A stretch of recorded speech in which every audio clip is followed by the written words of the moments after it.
Greetings, I'm Olivia, and at 40 years old, I've got quite the roller coaster of a tale to share.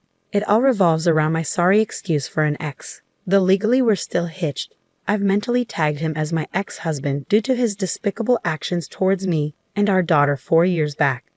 Back when Kimberly was just 14, we found ourselves in dire straits, struggling to make ends meet thanks to my husband's reckless squandering our finances. The tension simmered in our household as one salary simply couldn't cut it for our family. Despite my efforts to shield her, Kimberly sensed the discord, growing to resent her father for his frivolous spending habits. His secrecy about his expenditures only fueled her suspicions. Then came that fateful June 16th, a cold and rainy day when he up and left for good. We knew he wouldn't return, and with each passing year, our disdain for him deepened. "Mom, I hate him," Kimberly confessed. "I know, sweetheart. I do too, but we'll survive and we'll thrive," I reassured her. And that's exactly what we did. I took the plunge, leaving my job to dive into affiliate marketing and content writing. It was tough, but after a year of relentless effort, I found success. We became homeowners, and I even splurged on a luxurious car for us.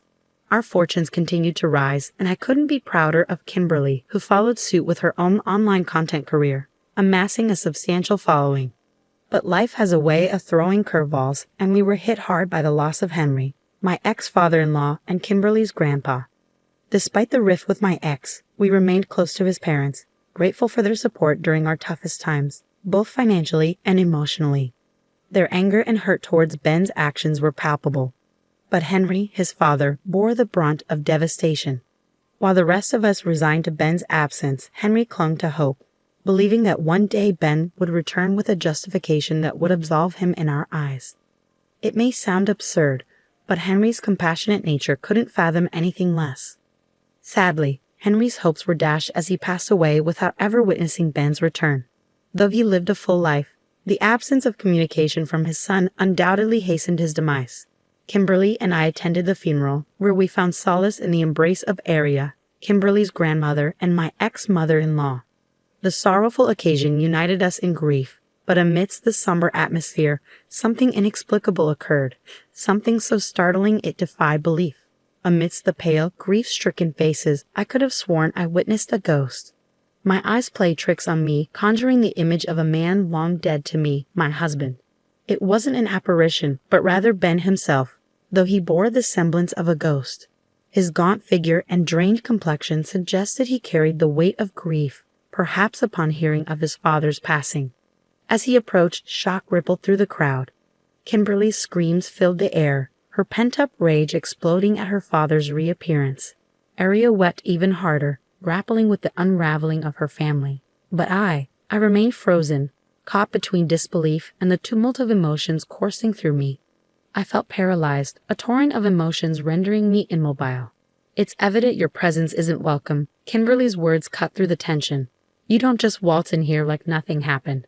Leave the same way you left 4 years ago. I hate you, and I don't want you here." "Oh my goodness, Ben, how could you have left all those years ago? Your father died of a broken heart, you know." Aria's plea echoed through the cemetery. "Let him stay," I surprised myself with a sudden interjection, breaking the stunned silence that had enveloped us all. After what felt like an eternity, I realized that this wasn't the time or place for such a dramatic outburst of pent-up emotions. Despite my contempt for him, Ben had lost his father and deserved the chance to bid him farewell. I conveyed this sentiment to everyone present, and reluctantly, they agreed to maintain civility, at least for the sake of dear Henry, who was no longer among us. The funeral proceeded, and later, at my home, Ben's presence lingered like an unwelcome specter. "Nice place you got here," he remarked, attempting to break the tension.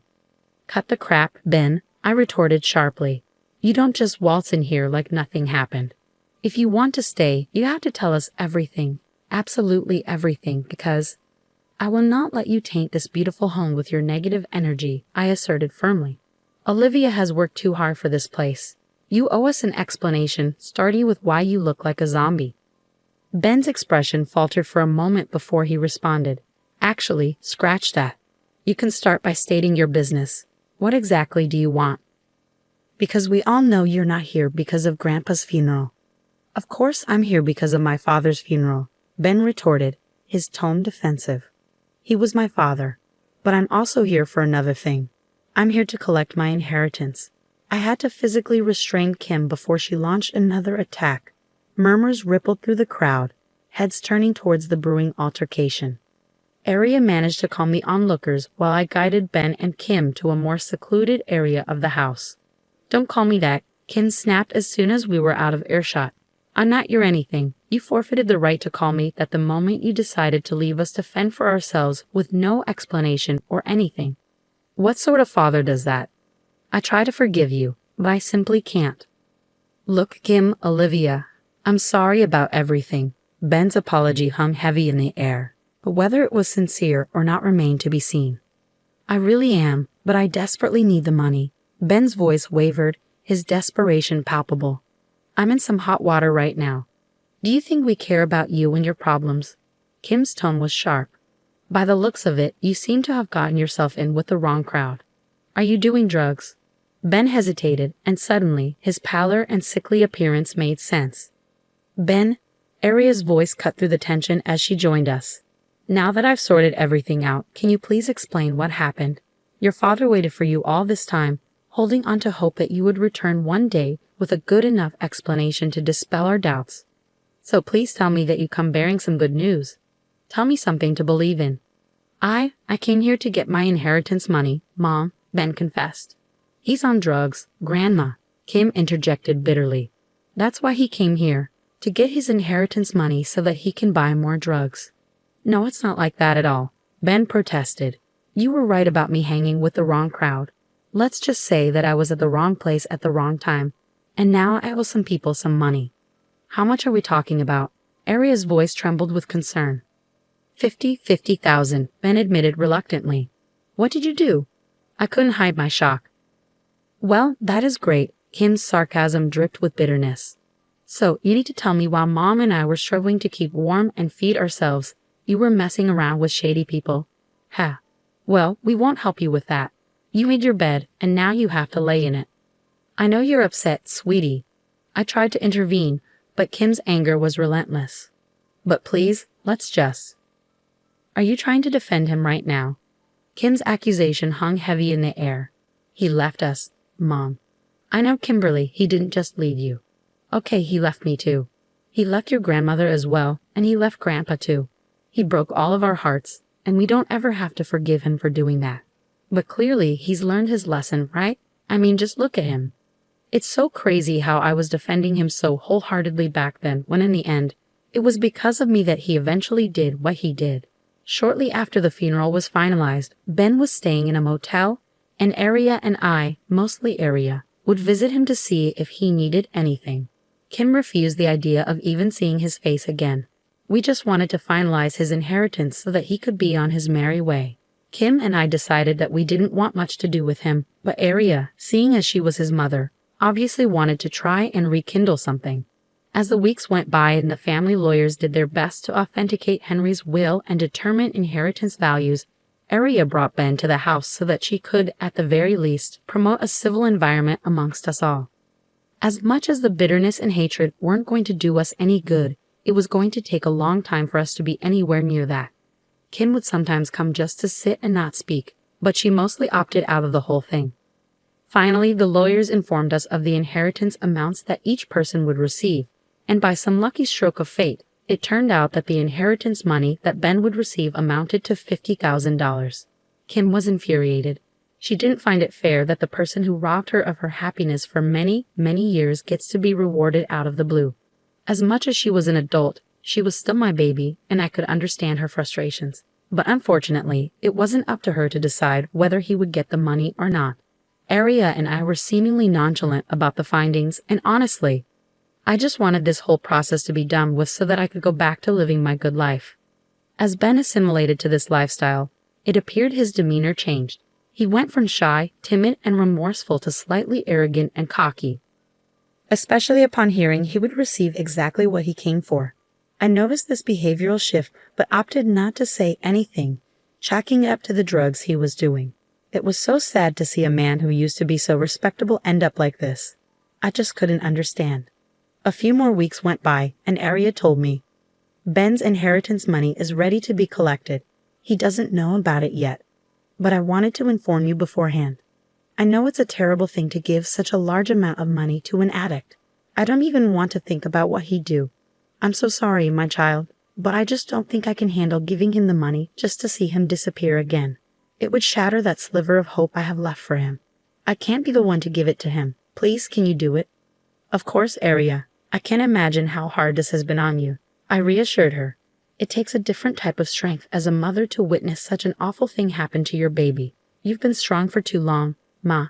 It's time for you to rest. Please, don't worry. I'll handle everything. Although I took on the task of handing Ben the money, I too needed some time to collect myself and find peace with whatever outcome lay ahead.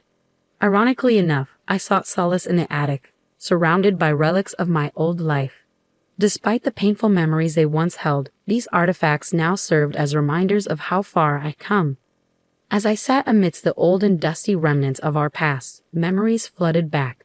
The plastic tea set, a bargain from a yard sale during our toughest times when proper dishes and cutlery were beyond our reach. The half-dead heater, its unreliable warmth forcing Kim and me to huddle together for comfort, though it was never enough. My gaze fell upon Ben's old chest, filled with what I assumed to be his work documents. I'd always been hesitant to explore its contents, fearing the truth of how much money had been drained from our household to sustain his other, seemingly more important, lifestyle. But on this day, the day I was meant to hand him the inheritance money, fear gave way to curiosity. I broke open the worn chest to uncover a trove of bank statements and checkbooks, each one detailing the extent of Ben's financial recklessness. With a sinking feeling, I realized the account recipient was named Maria. I didn't know of a Maria, but as I began to dig deeper, I found out who exactly she was, and it made my heart drop. Deep within the chest was a letter, handwritten and addressed to Ben. It read, "Dear Ben, when are we going to stop sneaking around like this? I'm getting bored and tired of your inability to kick your wife and kid to the curb like you said you would. You seem to enjoy spending months with me, taking all of my drugs, and then going back to your family, even though you clearly hate them. If you don't tell them the truth, I will get Manuel involved. You already owe him tons of money from all the drugs you do with him for free. And this is how you want to treat me? I'm giving you 24 hours to get this done. Otherwise, you'll be in big trouble. Maybe I'll tell your wife all about me and our affair, as well as all the expensive bags and shoes you buy me. Or maybe I'll tell Manuel to get his goons to sort you out. Maybe I'll do both. Who knows? All of this can be avoided if you just do what we agreed upon. Remember, 24 hours or your entire life is going to come crashing down. Tick, tick, babe. Shale, Maria." Reading this letter almost made my heart explode in my chest. So Ben was having an affair before he left, and he had spent the money on his mistress. The thought made me want to vomit. This man had prioritized his party animal lifestyle while his wife and kid were at home starving. Completely unforgivable and utterly disgusting. This was what I had been waiting for, the explanation for all of his horrendous behavior. It simply boiled down to selfish self-indulgence. The rage and bitterness that I had harbored for so long began to boil within me at this point. I was moving on autopilot, fueled by a mixture of anger and disbelief.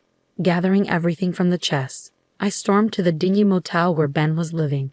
Bursting through the door, I found Ben amidst a pile of drugs on the bed. "You are completely unbelievable. You're doing drugs just as I was about to give you the money." "What? You have the money?" "That's great. Give it to me," Ben retorted, his voice laced with indifference. "You are pathetic, and you make me sick." "Yeah, well, I don't care. Give me the money, Olivia." I flung the papers at him, holding onto the letter I had discovered just moments ago while he was sifting through the bank statements he conveniently hid from me. As I began to read the letter out loud, he froze. If he didn't look sickly and pale before, he looked emaciated now. "You got this letter on June 15th, right? The day before you just up and left," I accused. "I'm gonna explain," Ben stammered, but I cut him off sharply. No, Ben, you can't explain. The time for explaining is over. You're 4 years too late." "I was sick, Olivia. I still am sick." As you can see, he attempted to defend himself. "Stop all the excuses, Ben. You think I wasn't tired? You think I didn't want relief anywhere I could find it? We all make choices, Ben. You're a grown man, damn it." I. Ben's voice faltered as he struggled to find his words. "You left us because you were having an affair," I accused. "It wasn't like that. he protested weakly. Then what was it like? I demanded. I never loved you. I never wanted that life. I never wanted to be with you. I just got with you and had the kids so that mom and dad could get off my back. I never wanted responsibility, and frankly, I don't care enough to rekindle or mend anything between us. Not you, not Kimberly, and not even my mother. I know it sounds awful to say, but it's the truth. Take it or leave it. Now, give me my money. I can't say I'm surprised, actually. You've always been the evil villain to me, and that's all you ever were. Even now, as I look at you, you look like some demon from a comic book. You're disgusting. Olivia, I really don't care what you think about me. Just give me my money. You might not care what I think. You might not even care about what your mother and daughter think as well, but it appears as though a certain Maria and Manuel have a hold on you, even if it's just a little bit. He froze once more. Bingo. I take it that you managed to escape them. Right now, you're running with a new crew, and because you're a pathetic mess, you managed to mess up those relations also. He briefly nodded. Here's what's going to happen. You're going to leave this place immediately without the money. You won't get a single dime of this inheritance money. Consider this money reparations for Kimberly and me. You owe us that much at least. What? Are you crazy? Tom's gonna kill me if I come back without his money. That's not my problem. You should have thought about that before engaging with this stuff. And what if I refuse? Well, then I believe that someone with a very large following on Instagram, TikTok, and YouTube might just accidentally leak some very private information about you. You know, the type of information that can reach anybody, including people named Manuel and Maria. Additionally, somebody else with a very successful blog and website can write an article further exposing you to absolutely anybody with an internet connection. All right, I hear you loud and clear. Yeah, I'm giving you 24 hours to get all of your things and get out of here. Get out of this city. Hell, get out of this state. Your presence isn't welcome here. You don't need to say goodbye to anybody. I'm going to tell Aria and Kimberly everything as if their hearts haven't been broken enough. What a shame indeed. I don't even know what to say. How about show good luck? Let's hope your drug buddies don't rough you up too badly. Although now that I think about it, I don't care what they do to you. You've already been dead to me for 4 years now. He left town the next day. Thankfully, none of us has seen him since. I am just very content in the fact that all three of us have some closure on where Ben had gone and why.